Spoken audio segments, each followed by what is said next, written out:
जय बद्री विशाल। मैं अभिनेत्री उर्मिला सुरेश राठौर आप सबके समक्ष प्रकट हो गई हूँ।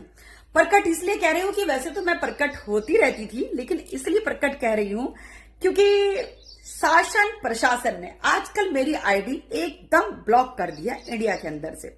और जब मेरी इस विषय में बातचीत हुई मेरी प्रशासन से, तो प्रशासन ने ये बोला कि माननीय मोदी जी उत्तराखंड में आ रहे हैं, इसलिए आपकी आईडीज को 24 घंटे के लिए बंद कर दिया गया है। कभी कोई अराजकता ना फैल जाए हमारे वजह से, क्योंकि हमने अंकिता भंडारी हत्याकांड में वीआईपी के नाम का खुलासा किया है। तो उस मद्देनजर चलते हुए कभी हम काले झंडे दिखवा दे या कुछ कर दे, तो मतलब कि शासन प्रशासन इतना डरा हुआ है सिर्फ हमसे, एक सामान्य सी अभिनेत्री से। आप समझ सकते हैं। तो मुझे सिर्फ शासन प्रशासन से, सरकार से यह पूछना है कि हमने अंकिता भंडारी हत्याकांड में वीआईपी का नाम उजागर किया, जिससे उसके बाद जब ये नाम उजागर हुआ तो समस्त पूरे उत्तराखंड में एक आंदोलन हो गया सीबीआई जांच के लिए। तो सीबीआई जांच भी पड़ी। माननीय मुख्यमंत्री जी ने, धामी जी ने सीबीआई जांच के ऑर्डर दे दिए, यानी कि स्थिति परिस्थिति को संभाल लिया उस वक्त जिस समय ये पूरा आंदोलन चल रहा था, दिसंबर से लेकर जनवरी तक। अब आप उसे कुछ भी कह सकते हैं कि किस लिए वो आंदोलन रुका या कैसे रुका, उर्मिला की वजह से रुका, सीबीआई जांच का एक लॉलीपॉप दिया गया, हमें नहीं पता। अब आजकल सरकार ने हमारी आईडीज पे बैन लगा दिया, यानी कि सरकार के लिए कितना गले की हम हड्डी बने हुए हैं।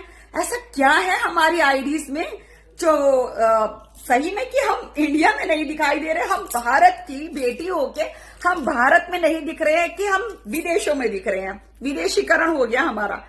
अरे भाई, सरकार से पूछना चाहते हैं कि मैं सुबह से लेके अब तक मैंने एसएसपी महोदय को 8 फोन कर दिए, लेकिन आप लोगों की आंखों पर टीन का चश्मा चढ़ा हुआ है और वो तुम्हारी 2 कौड़ी की आरती गॉड लेके बोल रही है कि मेरी वजह से उसकी आईडीज बंद हुई। मैं एक छोटी सी बच्ची के लिए उसके रेट लगा रही हूं, मैं ये लगा रही, कुछ भी अभद्र हमारे बारे में बोलना, कभी कुछ बोलना कभी कुछ बोलना। क्योंकि इस काम के लिए हमने एक दिन पहले भी वीडियो बनाई थी। इस काम के लिए इसको कुछ लोगों ने इसको हायर किया हुआ है कि तुम्हें सीबीआई जांच को किस तरह से मुद्दे से भटकाना है, उसको गुमराह करना है, और तुम्हें सिर्फ तुम 4-5 आईडीज को उर्मिला की आईडीज पे लगना है, उर्मिला को किसी भी तरह से डाइवर्ट करना है। जो हम साक्ष्य डालते हैं वो सब सबूत के साथ डालते, तुम्हारी तरह बख्तम में नहीं हम करते, समझे। हमने बहुत बेटियों की आवाज उठाई, खाली अंकिता की आवाज नहीं उठाई। और अंकिता कोई राजनीतिक मुद्दा नहीं है, समझे। हमने अपनी जिंदगी तबाह कर दी, अपना परिवार तबाह कर दिया, तो उस बेटी को न्याय तो जरूर मिलेगा, चाहे कुछ भी हो जाए। और तुम सबकी सब सेक्स वर्कर हो। सेक्स वर्कर इसलिए कह रही हूं क्योंकि मैंने सब सबूत के साथ डाला है। तुम सुरेश राठौर के होटल में सब की सब सेक्स रैकेट चलाती हो। कहां उत्तराखंड की बेटियां गायब हो रही हैं। मैं माननीय मोदी जी से, योगी जी से, धामी जी से, धाकड़ धामी जी से मैं पूछना चाहती हूं, आपके साथ भी जो ये इन लोगों ने हमारे घर के अंदर डकैती डाली, आपके साथ भी उनके फोटो हैं। आप मुझे एक बात बताइए कि जो अपराधी हैं, अपराधी गैंग है जिन्होंने मेरे घर में डकैती डाली 23 मई को, सुरेश राठौर के सारे साक्ष्य डाले हमने। उषा राणा के साथ किस तरह से वो सेक्स की बातें कर रहा है, शायद मेरे लिए बोलना भी दुश्वार है, इसलिए हमने उसकी ऑडियो डाल दी। और आज उसकी लड़की की आवाज उठा रही है तू आरती गौड़, जिसकी खुद की औकात नहीं, तेरी भी ऑडियो वीडियो सब पता है कि तूने कितने अबॉर्शन करवाए, कितने नहीं करवाए।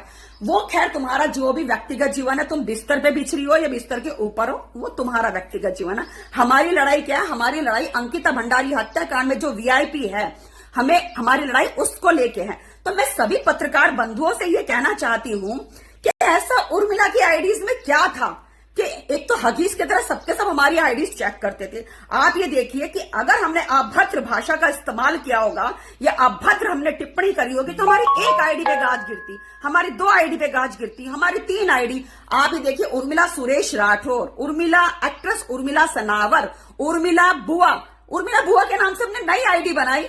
विद इन 24 घंटे में वो आईडी भी हटा दी गई, जिसमें सिर्फ मात्र हमारी डीपी लगी थी। और हमारे जो 14 अप्रैल के बाबा साहब भीमराव जयंती के कार्यक्रम के फोटो थे वो डले थे, उसमें तो हमने कोई अभद्र टिप्पणी नहीं करी होगी ना। तो ये सिर्फ जनता को गुमराह करने के लिए सरकार ने इन लोगों को चुन लिया है, ठीक है, ये सिर्फ गुमराह कर रहे हैं। लेकिन मैं बहुत जल्दी सभी पत्रकार बंधुओं को बता दूं कि मैं एक बड़ी प्रेस कॉन्फ्रेंस कर रही हूं देहरादून के आकर, और देहरादून में मैं वो सब बताऊंगी कि 3 जनवरी से लेके 4 जनवरी को हम उत्तराखंड आए और उसमें देश के कौन कौन गणमान्य लोग हमारे साथ थे। हमारी पूरी सीडीआर निकलेगी। और दुष्यंत कुमार गौतम, तो 28 दिसंबर को चंडीगढ़ तू क्या कर रहा था?